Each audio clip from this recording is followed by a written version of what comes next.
പാലക്കാട് നഗരസഭയിൽ കാൽ നൂറ്റാണ്ട് കാലത്തെ അനുഭവ പരിജ്ഞാനവുമായി ജനമനസ്സുകളിൽ ഇടം പിടിച്ചുകൊണ്ടുള്ള വിജയകരമായ യാത്രയാണ് പാലക്കാട് നഗരസഭയിലെ 10-ാം വാർഡിൽ മത്സരിക്കുന്ന ഐക്യജനാധിപത്യ മുന്നണിയുടെ സ്ഥാനാർത്ഥി കെ ഭവദാസിനെ വ്യത്യസ്തനാക്കുന്നത്.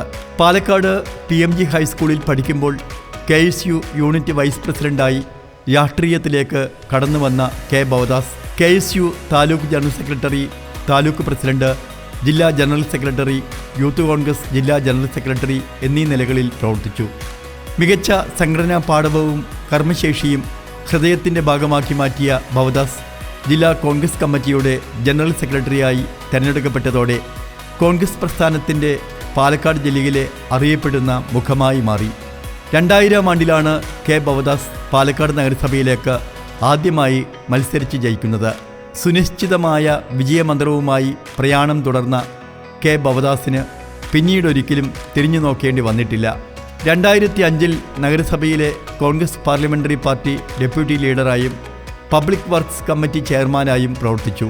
2010 ആരോഗ്യകാര്യ സ്റ്റാൻഡിംഗ് കമ്മിറ്റി ചെയർമാനായും 2015 2020 കോൺഗ്രസ് പാർലമെൻ്ററി പാർട്ടി ലീഡറായും പ്രവർത്തിച്ചു.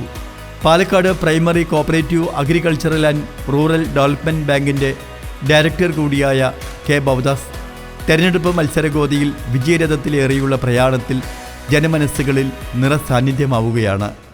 തദ്ദേശ സ്വയംഭരണ സ്ഥാപനങ്ങളിലേക്ക് നടക്കുന്ന വിധി നിർണായകമായ തെരഞ്ഞെടുപ്പിൽ ഏറ്റവും ശക്തമായ മത്സരം നടക്കുന്ന വാർഡാണ് പാലക്കാട് നഗരസഭയിലെ 10-ാം വാർഡ്. 53 വാർഡുകളിൽ പുതുതായി രൂപീകൃതമായ വാർഡ് കൂടിയാണ് ഇത്. ഒരുപാട് വ്യത്യസ്തമായ ജനവിഭാഗങ്ങൾ താമസിക്കുന്ന ഒരു വാർഡിലേക്കാണ് നമ്മുടെ സ്ഥാനാർത്ഥി പരമ്പര എത്തിയിരിക്കുന്നത്. ഐക്യജനാധിപത്യ മുന്നണിയുടെ സ്ഥാനാർത്ഥിയായി മത്സരിക്കുന്ന ഭവദാസാണ് നമ്മുടെ സ്ഥാനാർത്ഥിയിൽ പങ്കെടുക്കുന്നത്. കഴിഞ്ഞ 1/4 നൂറ്റാണ്ട് കാലമായി പാലക്കാട് നഗരത്തിലെ വിവിധ ഭാഗങ്ങളിൽ മത്സരിക്കുകയും ജനകീയമായ പ്രശ്നങ്ങളിൽ ഇടപെടുകയും ജനമനസ്സുകളിൽ ഇടം പിടിച്ച വ്യക്തിത്വം കൂടിയാണ് ഭവദാസ്. നമുക്ക് ഭവദാസിനോട് ചോദിക്കാം. നമസ്കാരം ഭവദാസ്. എങ്ങനെയാണ്, പ്രത്യേകിച്ച് 1/4 നൂറ്റാണ്ട് പിന്നിട്ടിരിക്കുന്നു, താങ്കൾ പാലക്കാട് നഗരസഭയുടെ ഭാഗമായിട്ട് കൗൺസിലറായിട്ട് പുതിയൊരു വാർഡിലേക്കാണ് വന്നിരിക്കുന്നത്. 53 വാർഡുകളിൽ പുതിയൊരു വാർഡിലേക്ക് മത്സരിക്കുമ്പോൾ ഇവിടുത്തെ ജനങ്ങളുടെ ഒരു പൾസ് എങ്ങനെയാണ്?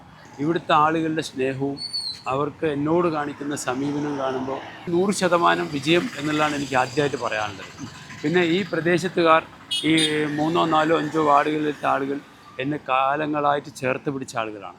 എന്നെ അവരുടെ ഹൃദയത്തോട് ചേർത്ത് പിടിച്ച ഒരാളുകൾ എന്നുള്ള നിലക്ക് തെരഞ്ഞെടുപ്പ് കഴിയുമ്പോൾ UDFൻ്റെ നേതൃത്വത്തിലുള്ള ഒരു ആൾ ഇവിടെ ജയിക്കും, അത് ഞാനായിരിക്കും എന്നുള്ളതാണ് എനിക്ക് പറയാനുള്ളത്. എന്തെല്ലാമാണ് പ്രത്യേകിച്ച് ഈ വാർഡിൻ്റെ വിവിധ ഭാഗങ്ങളിൽ സന്ദർശിച്ചപ്പോൾ എന്തെല്ലാം കാര്യങ്ങളാണ് നമുക്ക് കാണാൻ വേണ്ടി കഴിഞ്ഞത്? അതിൻ്റെ ഒരു ഫീഡ്ബാക്ക് എങ്ങനെയാണ്? ഒരുപാട് സാധാരണക്കാരും അത്ര തന്നെ സ്നേഹസമ്പന്നരുമായ ആളുകൾ താമസിക്കുന്ന ഒരു വാർഡാണിത്.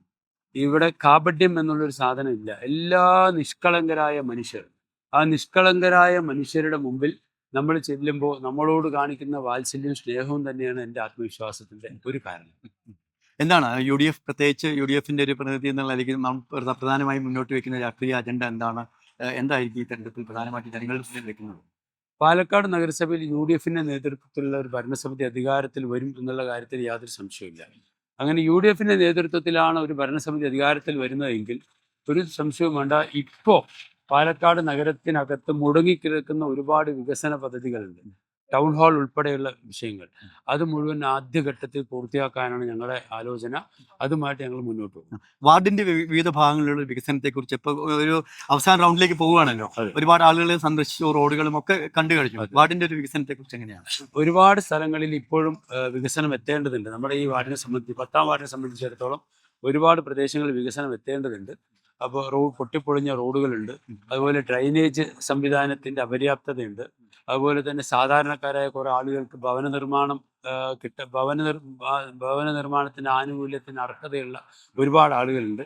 ഇതുവരെ ഭവന നിർമ്മാണത്തിന് ആനുകൂല്യം ലഭിക്കാത്ത ഒട്ടേറെ ആളുകളെ നമുക്ക് കാണാനിടയായി. അതുപോലെ തന്നെ ഭൂമിയില്ലാത്ത വാടകയ്ക്ക് താമസിക്കുന്ന ധാരാളം ആളുകളുണ്ട്. ഇവരുടെയൊക്കെ പ്രശ്നങ്ങൾ എങ്ങനെ പരിഹരിക്കാം എന്നുള്ളതിനെ കുറിച്ചിട്ടായിരിക്കും ഞങ്ങൾ ആദ്യഘട്ടത്തിൽ ഒരു തീരുമാനം എടുക്കുക. 2 തെരുവുനായയുടെ ശല്യം ഏറ്റവും അതിരൂക്ഷമായി നേരിടുന്ന വാർഡുകളിൽ ഒന്നാണിത്. കാരണം ഇതിൽ പ്രോപ്പറായിട്ട് കഴിഞ്ഞ 10 കൊല്ലമായിട്ട് തെരുവുനായയെ നിയന്ത്രിക്കുന്നതിന് കാര്യമായിട്ടൊന്നും ചെയ്തു എന്നുള്ള അഭിപ്രായം ഈ ഭരണസമിതിക്ക് ഉണ്ടാവില്ല, ഈ നാട്ടിലെ ജനങ്ങൾക്ക് ആർക്കും ഉണ്ടാവില്ല. അതിനൊരു പരിഹാരം കൂടി ഉണ്ടാക്കാനുള്ള ശ്രമമായിരിക്കും എൻ്റെ ഭാഗത്ത് നിന്ന് ആദ്യമായിട്ട് ഉണ്ടാവുക. വളരെ ശക്തമായ മത്സരം നടക്കുമ്പോൾ സ്വാഭാവികമായിട്ടും ഭാവിയിൽ ഒരുപക്ഷെ UDF തിരഞ്ഞെടുക്കപ്പെടുകയാണെങ്കിൽ ചെയർമാൻഷിപ്പിലേക്ക് വരുന്ന ഐക്യജനാധിപത്യ മുന്നണിയുടെ സാരഥികളിൽ ഒരാൾ കൂടിയാണ് ശ്രീ ഭവദാസിന്റെ പ്രചരണത്തിന് ചുക്കാൻ പിടിക്കുന്ന സംസ്കാര സമിതിയുടെ ജില്ലാ ചെയർമാൻ കൂടിയായിട്ടുള്ള ശ്രീ ബോബൻ മാട്ടുമന്തിയാണ്. അദ്ദേഹവും പ്രവർത്തകരുമാണ് വാർഡിൽ സന്ദർശിക്കുന്നത്. എന്താണ് ഫീഡ്ബാക്ക് എങ്ങനെയാണ് കാണുന്നത്? ആളുകളിൽ നിന്ന് വളരെ പോസിറ്റീവായിട്ടുള്ള ഒരു ഫീഡ്ബാക്കാണ് നമുക്ക് ലഭിക്കുന്നത്. ഭവദാസ് ഒരിക്കലും ഒരു അന്യനല്ല. ഈ നാടുമായി അദ്ദേഹത്തിന് വൈകാരികമായ ബന്ധമുണ്ട്. ഇവിടെ ഓരോ കുടുംബാംഗങ്ങളുമായി അദ്ദേഹത്തിന് വ്യക്തിപരമായ ബന്ധമുണ്ട്. അവരെല്ലാം ചേർത്ത് പിടിക്കുന്ന ഒരു മനുഷ്യനാണ്. ഏത് അർദ്ധരാത്രിയും അവരുടെ ഏത് ആവശ്യത്തിലും വിളിച്ചാലും കൂടെ നിൽക്കുന്ന മനുഷ്യനായതുകൊണ്ട് ഈ തെരഞ്ഞെടുപ്പിൽ ഭവദാസിന് അനുകൂലമായ ഒരു വിധിയെഴുത്തായിരിക്കും ഉണ്ടാവുക. ഭവദാസേട്ടൻ ജയിക്കേണ്ടത് അത്യാവശ്യമായ കാര്യമാണ്. ഞങ്ങൾക്ക് എല്ലാ കാര്യത്തിനും എല്ലാ ഉപകാരം ചെയ്യുന്ന ഒരാൾ ജയിച്ചു വന്നാൽ ഞങ്ങൾക്ക് മാത്രമല്ല ഈ നാടിന്റെ പാവപ്പെട്ട എല്ലാവർക്കും. എന്താണെങ്കിലും റോഡിന്റെ കാര്യമാണെങ്കിലും ഒരു ലൈറ്റ് വേണമെന്ന് അപ്പം വിളിച്ച് പറഞ്ഞാൽ ഒരു എത്രയും പെട്ടെന്ന് ഞങ്ങൾക്ക് ചെയ്തു തന്നിട്ടുണ്ട്. എല്ലാവർക്കും ചെയ്തു തന്നിട്ടുണ്ട്. അപ്പൊ എല്ലാരും സഹായിച്ച് വോട്ട് ചെയ്യണമെന്ന് ഞങ്ങൾക്ക് ജയിപ്പിക്കണം. ഭവദാസ്, ഈ വാർഡിലെ വോട്ടർമാരോട് താങ്കൾക്ക് എന്താണ് പറയാനുള്ളത്? കാരണം വെച്ചാൽ പുതിയൊരു വാർഡാണ്, പ്രത്യേകിച്ച് താങ്കൾക്ക് തന്നെ അറിയുന്ന പ്രദേശം കൂടിയാണല്ലോ. എന്താണ് പറയാനുള്ളത്? ഞാൻ ഈ പ്രദേശത്തെ ആളുകളുടെ കുടുംബത്തിലൊരു അംഗമായിരിക്കും. ഞാൻ നിങ്ങളുടെ കൂടെ ഉണ്ടാവും. നിങ്ങളുടെ മുന്നിലോ പിന്നിലോ അല്ല, നിങ്ങളുടെ കൂടെ തന്നെ ഞാൻ ഉണ്ടാവും എന്നാണ് എനിക്ക് ആദ്യമായിട്ട് പറയാനുള്ളത്.